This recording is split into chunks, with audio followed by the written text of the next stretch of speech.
Having just watched a crime drama series on Channel 4 called Hierro, it's Spanish with English subtitles and comes highly recommended, I'm having a nostalgic look back to when I lived in a neighbouring Canary island, Tenerife. The Hierro portrayed is similar to the Tenerife of my youth.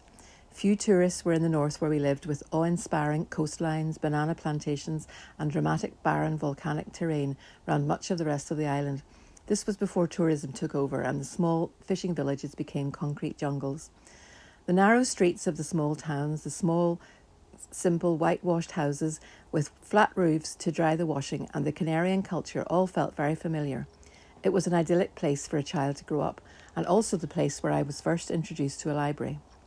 The English library, a bungalow set in its own colourful gardens, was just outside the gates of our school and became a regular destination for me to keep topped up with books to supplement the ones my parents had shipped out to me from home.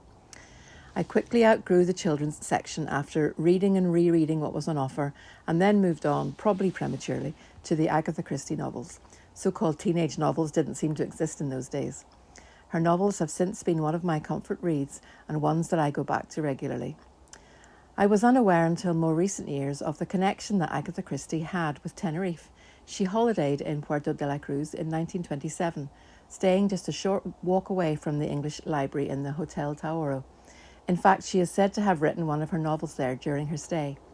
Chances are that she may also have visited the library itself, as it was opened in 1903.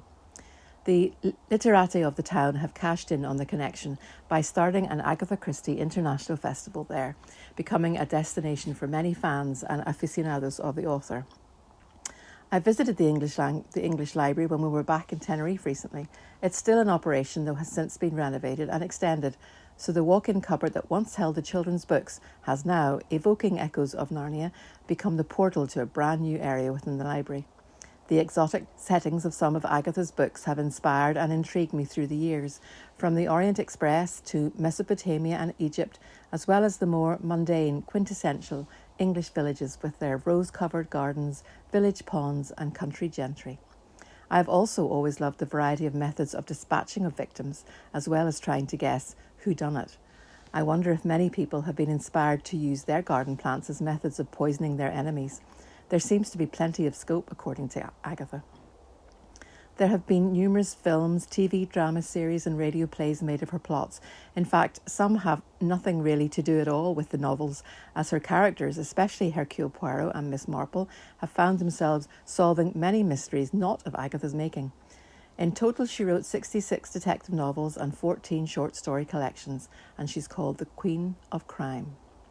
Biographers have also been plentiful, and much has been made of her disappearance for days after her separation from her husband. There's nothing like a true-life mystery to intrigue the public further. Her legacy to crime fiction is incontrovertible, as is obvious from the continued popularity of her books. Long may Agatha's books grace the shelves of our libraries and keep those little grey cells working as we try to work out who done it, but hopefully not in the library with a candlestick.